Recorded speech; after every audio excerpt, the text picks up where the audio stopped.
I think when a lot of people travel to Japan, they are so excited to see the big cities with all their bright lights and fancy stores.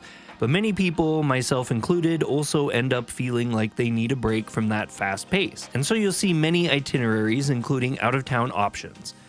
Previously, we've done something out of the way, like going to Nara outside Kyoto, or going to a little onsen town like Kinosaki north of Osaka. But Japan has a lot of other little places you can go where you feel like you've gotten away from the hustle and bustle that you can easily get to without even having to make a whole day trip out of it. One of my favorite parts of traveling to Tokyo that has always impressed me is how the city and the people find so many ways of stuffing little bits of nature and peace into such a thick and dense city. The Gotokuji temple is a great location to choose for your moment of peace if you're on the west side of Tokyo.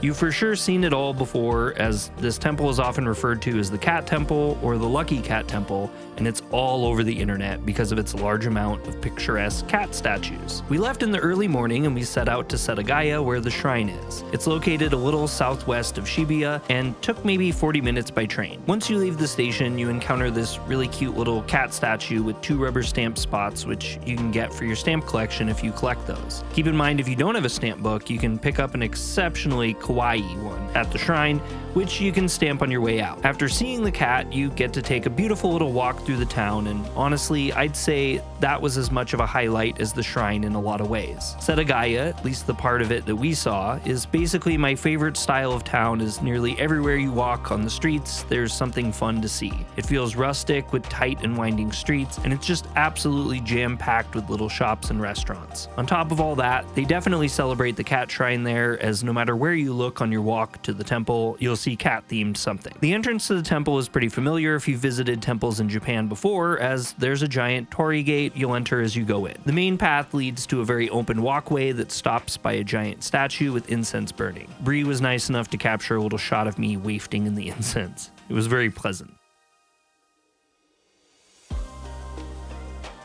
One might think from all the pictures online that the entire place is just all cats everywhere, but honestly, it's mostly just a temple like any other temple. For some reason, I've never really cared for visiting the castles in Japan, but we've seen a lot of shrines. While each has their own set of unique features, they are also in many ways very similar to each other. Also, I think it's worth mentioning as well that places like these are spiritual places, not amusement facilities. Everyone when we went seemed to be reasonable, but I know a lot of you have heard at least one story of a tourist doing something crazy at a shrine, so all I'll say is don't be that person. Some shrines also don't allow you to film there. Personally, I've never encountered signs that prevent me from doing so, and I've never been asked not to, hence the shots you see now. After the incense, you see a big pagoda, which is framed really nicely by the trees in the area and just overall looks really cool. To the right of the incense is a few different buildings. One has a giant Buddha in it that looks really new. Next to that is a bell on a structure. I'm not sure what to call it, but it looks really cool too. Heading back to the incense, but going straight ahead leads you to one of the main buildings.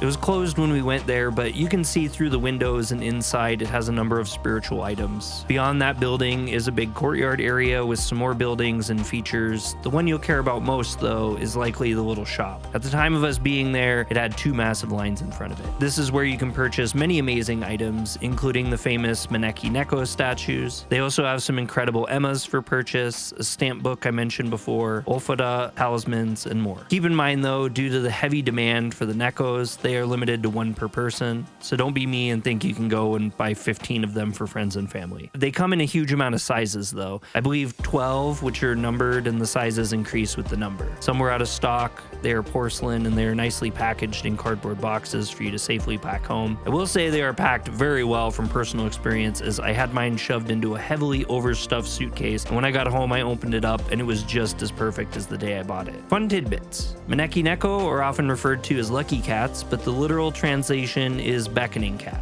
hence why they're depicted with an arm up in the air. Some have koban or gold coins in their paws, but the one in Gotokuji are empty-handed. Overall, the Neko are believed to bring good luck to the owner, either money, business, or overall good fortune. They were originally all white, but over time other colors have emerged. According to nekochan.jp, white is for general good luck and fortune, black is to ward off evil, red is for good health, yellow or gold is for wealth, and pink is for romance. Most of what I've seen on my trips are white or calico. So once you've looked over all the neat stuff, you'll then want to make your way over to see the Maneki Neko, which is basically opposite the courtyard from the shop. First, you'll see a little path that has tiered shelves on each side, housing a vast assortment of Neko statues. Then around the corner, you'll see even more. You can notice that some of them are personalized a little with different colored eyes, writing on them, handmade clothes, or they're just plain. The next path we walked actually probably should have been the way we came in, not out. There's a few shrines to see in this area and a different side of the main building. Overall, it's a really cool temple to visit, especially if you love cats, and if anything, it's a great break from the hustle and bustle of the city. If I could redo it, I would have loved to spend more time in Setagaya.